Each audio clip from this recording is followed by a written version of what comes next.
My name is Beth Kawira. I work as a Sexual and Reproductive Health and Rights Advisor with Young Women's Christian Association of Kenya. YWCA is a non-governmental organization that works towards empowering women and girls. And currently we are implementing quite a number of programs, including climate change and what has made us to be here today, that is sexual reproductive health and rights. And what we do at YWCA, we try to integrate SRHR as a component in all programs that we do, because we understand that SRHR cuts across all aspects of life, and these are rights of women and girls, just like any other human rights, which should be upheld, and for young women and girls to enjoy, the freedom and their rights in this country. And I envision a world that is just and peaceful, and by that I mean I envision a world where both women and girls can have equal rights, can enjoy equal opportunities. I mean, not maybe to be denied an opportunity because I'm a woman, or maybe not to be denied right to go to school, and my brother is going to school because he's a man and I'm a woman. No, I envision a world that both women and girls and also men and boys can, enjoy freely both their rights and also have equal opportunities. YWCA works across various counties in Kenya through its 7 branches, which are Nairobi, Kisumu, Mombasa, Meru, Siaya, Tana River, and Kisii.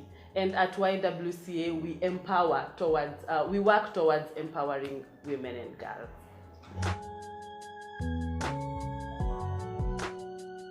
Kama nilivyoanza kusema, I said that we integrate SRHR in all of our programs.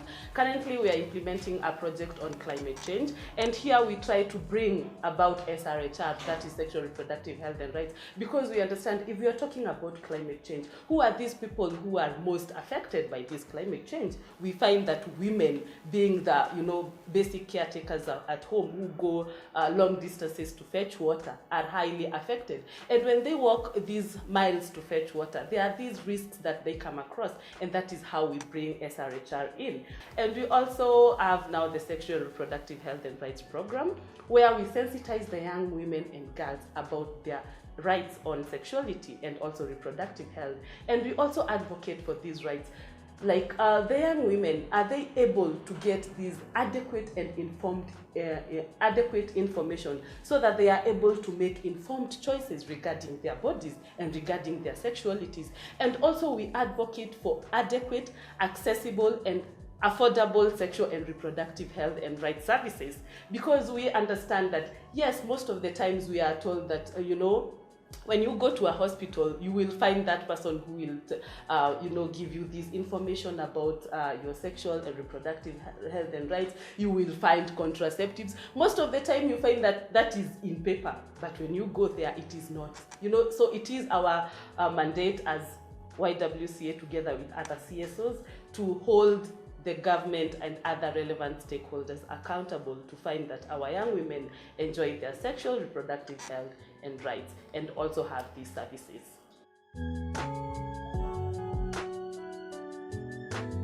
I will say that after the outbreak of COVID-19 pandemic, it really highly affected the SRHR work in terms of accessing, these services. We find that much focus now has been shifted towards COVID-19, and nobody is talking about these SRHR rights and services, which are actually things that we should be talking about on a daily basis. We find that teenage pregnancies have risen. And also we find that now we have so many cases of sexual and gender-based violence, because you find that most of these perpetrators are people who are locked up, in the same building, or rather in the same house with these young children, these young women and girls. And you find that also these perpetrators are not people from far. They could be your relatives, they could be your neighbors.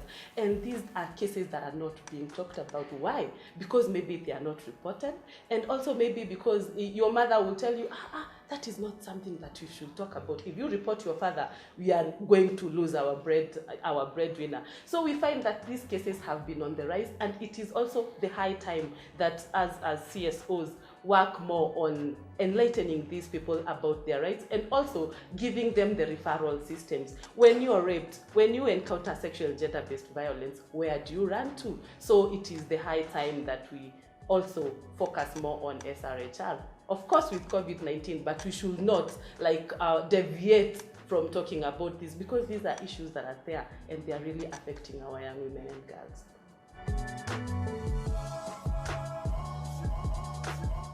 First of all, we should acknowledge that our religious leaders are very instrumental people in our communities, and they are very influential to start with. They have a huge following, and a huge following of, both the elderly and also the young people. So we should always bring them on board so that we can also give them this information on SRHR, so that they can also use their platforms, that is the churches, the mosques, and all other platforms that they are in, to talk about SRHR. And I'm so happy when I hear of some religious leaders who are so open-minded about this thing, because you find that most of the times these SRHR topic is it's not something to be talked about so openly, because it's tabia mbaya, as many people say. And some say that, oh, you guys who are talk about SRHR come to give us this wrong information that our children should carry out abortion, our children should use contraceptives at a very young age.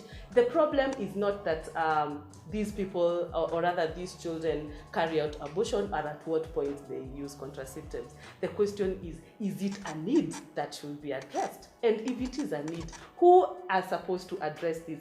And having in mind that religious people are very influential people in the community, we should always bring them on board.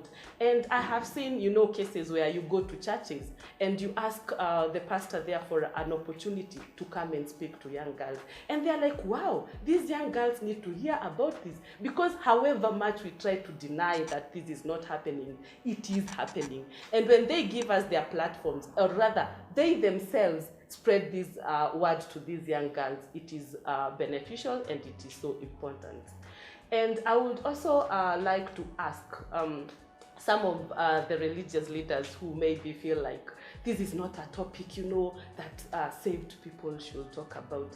As I said earlier, if we talk about abortion, or rather use of contraceptives, or rather teenage pregnancies, do we have them around? Yes, we do. Do we just sit down and pretend that, oh, we are holier than thou and these things are not happening, and just see our young girls, getting lost in these menace? No, we should not keep quiet. We should actually use our God-given skills and platforms to address these issues.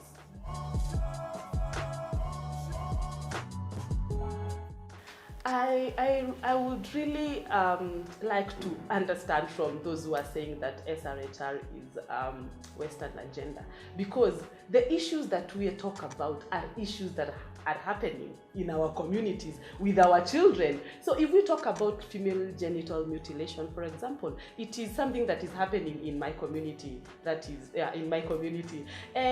Would I say that is foreign? No, that is something that I have seen, and I have heard people about their experiences. And if we try to, talk about this ending female genital mutilation, how is that foreign? If we talk about the high numbers of girls dropping out of school because of teenage pregnancies, how is that foreign? That is something that is already happening. If we talk of the rise of sexual and gender-based violence cases amongst our people in this country, how is that foreign? So I would like to say that SRHR is something that is with us and has been with us. We have been quiet about this for quite a long time, because we think that it is something that should not be talked about openly. But this is the time that we now come and join our hands together and talk about sexual reproductive health and rights as something that is with us and is happening among us.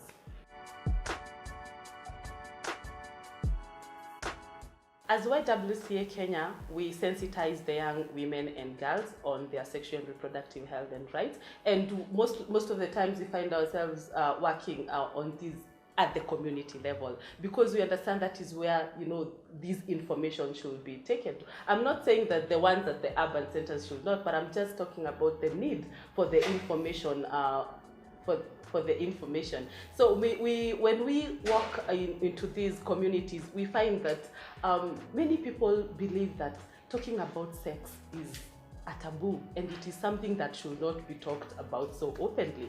And most of the times we encourage the young people to walk to YWCA spaces, because we say that that is where we have safe spaces. And at the safe space, these young people can talk openly and freely regarding matter sex.